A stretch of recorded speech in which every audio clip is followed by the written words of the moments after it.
Welcome to Cultivating Her Space. I'm Dr. Dom, a college professor and licensed psychologist. And I'm Terry Lomax, a techie and motivational speaker. Now, before we jump into today's episode, we want to share something special.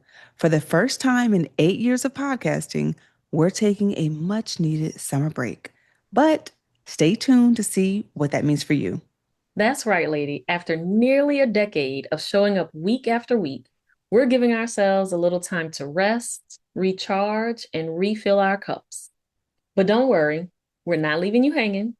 Over the next few weeks, we'll be dropping these mini episodes filled with reflections, insights, encouragement, and some of the conversations we think you need right now.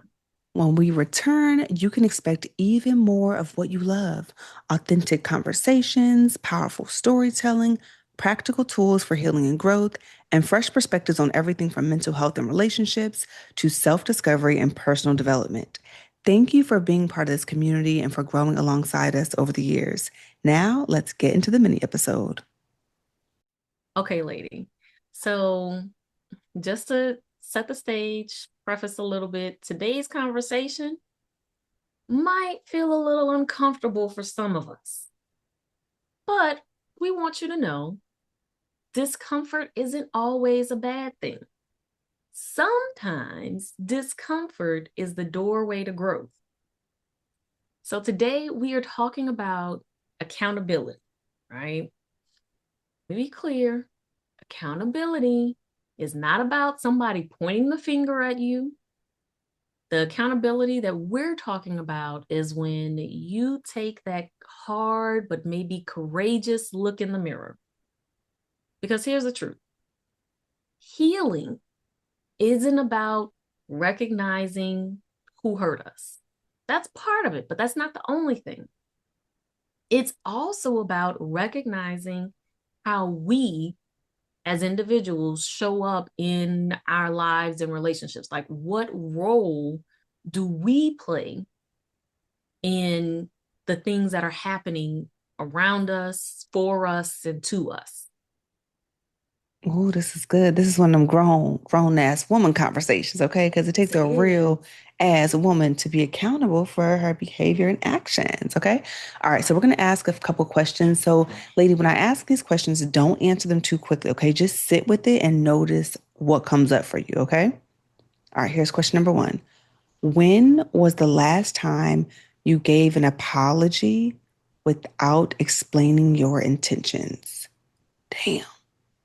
It's a good one because we always got to be like, well, I did it because da, da, da, da, da, da. And I My did it because of intention this. was. I didn't mean to do that. Did it? Oh, Mm-hmm. okay, that's a good one. Damn. Okay. Oh, and second one, is there someone you've been waiting on to apologize before you're willing to reflect on your own behavior? Oh. Oh, Mm, all mm, right now. It's getting a little hot in here. mm-hmm. And the next one. Have you ever confused accountability with criticism? That's fair. Mm-hmm. All right. What patterns keep showing up in your relationships? Very good one, because sometimes the common denominator is us. And then finally, if every difficult relationship can't be blamed on the other person, what might you need to examine? Ooh, ooh. Now, It's not them, it's you, boo. okay, those are some questions you may have to listen. You may have to revisit those after the episode and really sit with them. Yes, yes. Okay. Wow. So, but okay. All right. We came in kind of hot. All right. We We came in did. kind We of hot. did. So let me give this gentle reminder that accountability isn't about beating yourself up. It's not about carrying the guilt forever. It isn't accepting blame for things that were not your responsibility. And I'm going to say that one more time. Accountability does not mean that you accept blame for things that were not your responsibility.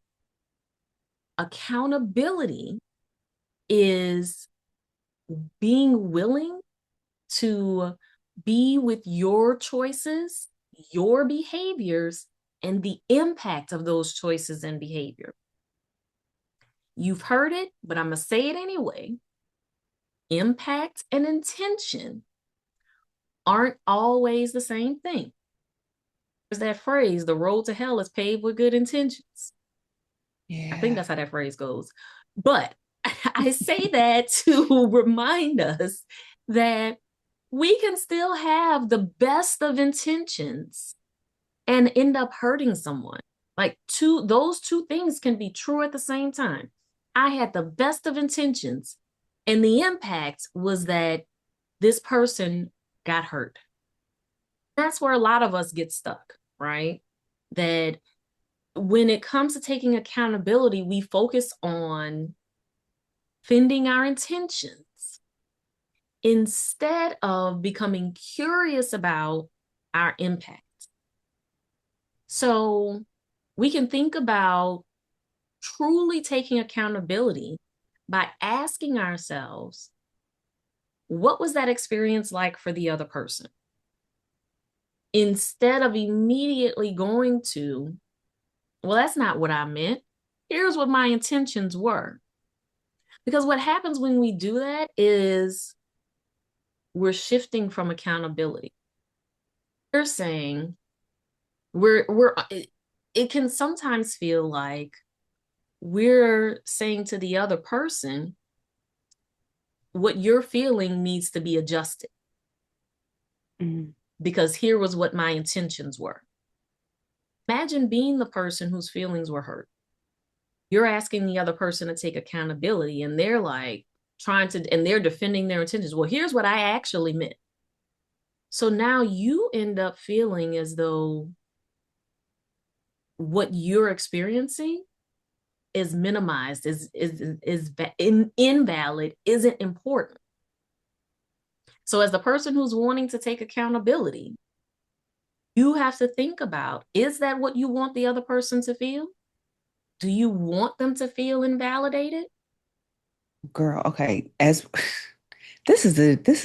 we need to do a full length episode. We need to revisit this topic because damn, I just had so many different scenarios and a lot that we could add. But let's talk about why accountability feels so damn hard sometimes. I think because many of us, right, we were growing up, right, mistakes were never treated as opportunities to learn. We were told that, oh, if you make a mistake, this is bad or you're bad, right? They were treated as evidence that something was wrong with us. And so maybe you grew up believing if I'm wrong, I'm unlovable. Or if I admit that I messed Mm, up, maybe I'm not smart, right? Or I'll be rejected. Or if I'm criticized, then you'll have to defend yourself. And so now even gentle feedback can feel like an attack. I know some people, they just will not apologize. Like they'll do the whole, oh, I'm sorry you feel that way type of vibe. Like, you know what I mean? That's not an apology. I'm sorry you feel that that's way. I'm That's nah, we're not gonna, let's not do that yeah, that's not. because yeah, we got to do a deeper episode down. But what were you going to say? Because there's a lot here to unpack. Yeah. I, Yeah. the I'm sorry you feel that way just makes me clutch my pearls. It's like a punch in the face kind of low It key. It's like, is. damn, you don't gotta It apologize really for the is way I feel. invalidating. What about your behavior? Exactly. Yeah. Exactly. Like, because here's the thing. There are times when someone feels hurt by our actions, and the reality is that we meant it. We meant it with our whole chest. Oh, what's a quick example? I just So wanna. let's say that you're struggling to set boundaries, right? And you're in communication with a friend, and you all are trying to decide on where to take a vacation. Mhm. And your friend suggests that you all take a camping trip. Okay. Okay. And in your mind, what you wanted to do for vacation was you wanted to go and do this, go to New York and visit all the different museums in New York, right? Hmm. You and your friend are conversing about it. You really have your heart set on the museums. Your friend is like, nah, let's save that for another time. This is the Mhm. perfect weather to go camping. You say to your friend, I have no interest in camping. I don't want to take that vacation, right? Mhm. Your friend comes back to you and says, my feelings are hurt. That like I feel I when you said that, it made me feel like you don't care about my opinion and my wants.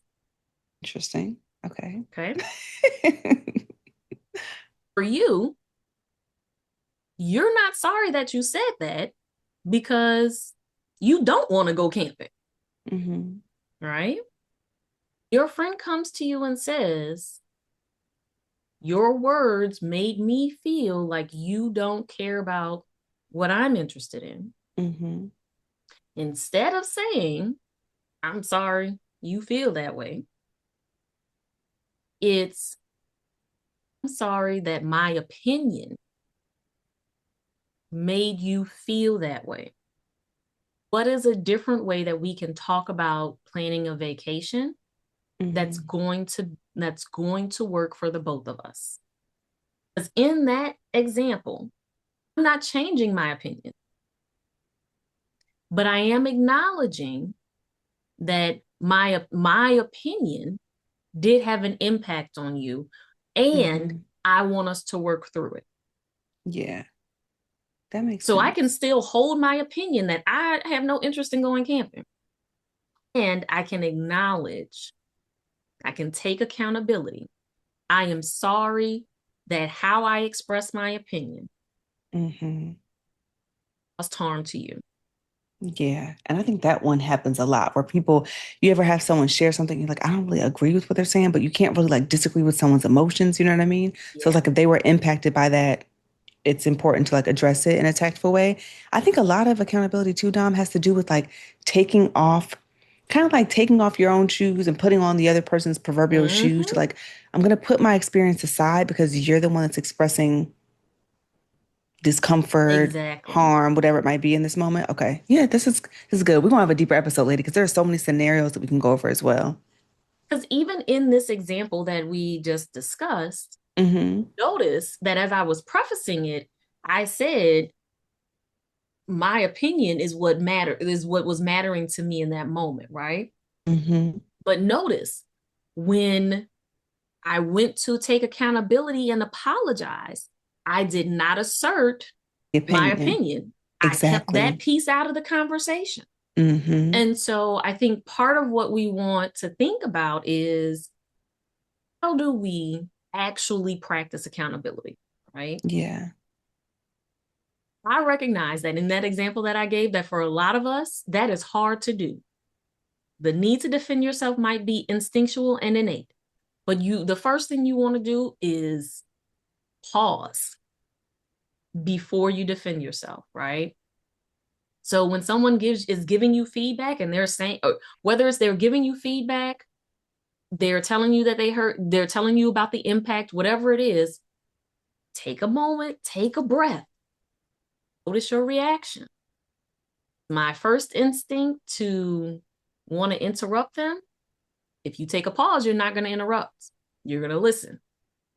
It's my instinct to explain or to minimize. If that's my first reaction, if I know that that's the pattern that comes up for me a lot, I need to pause. Someone says something, they offer feedback, pause, take a breath. What can help you with that is to say, tell me more.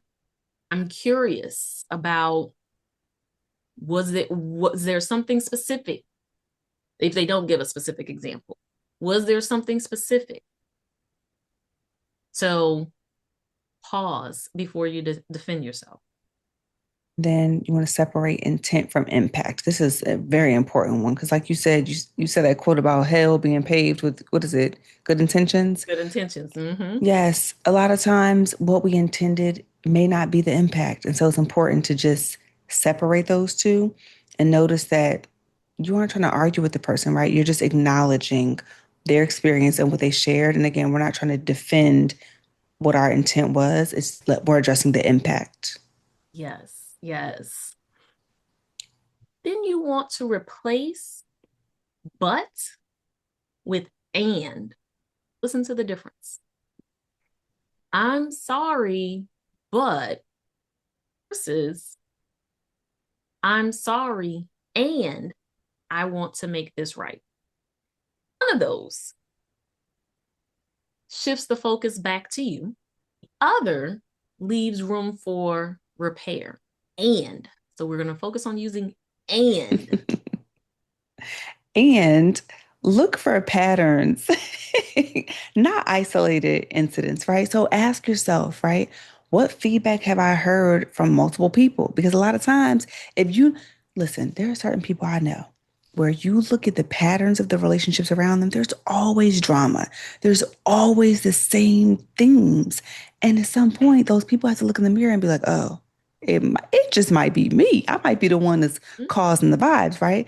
And then another question, do I become emotionally unavailable during conflict? Do I avoid hard conversations? Do I overcommit and then disappoint others, right? Think about it. Patterns are invitations, they are not indictments. So it's more information for you to get clear on, okay, how am I showing up? And is this serving me in this season of life? Is it helpful for the relationships that I want to build? Probably not. Mm, probably not. Now, I think one of the most important things for accountability is letting your changed behavior be your loudest apology, right? Amen. Now, we know words matter and consistency builds the trust. If you are apologizing every month, every week for the same behavior, now we all know people who do this, right? Mhm. And also, this is what sometimes erodes romantic relationships. If you are constantly apologizing for the same behavior without making any change, eventually people are going to stop believing the words that you use. Real accountability looks like I heard you, I understand, I'm working on it. And then it's actually hearing people, understanding, and doing the work so that people see the difference. And lady, we're gonna have to dive into this a bit deeper in the future because we just hit the surface. Like that's it. There's so much more. So we hope you enjoyed.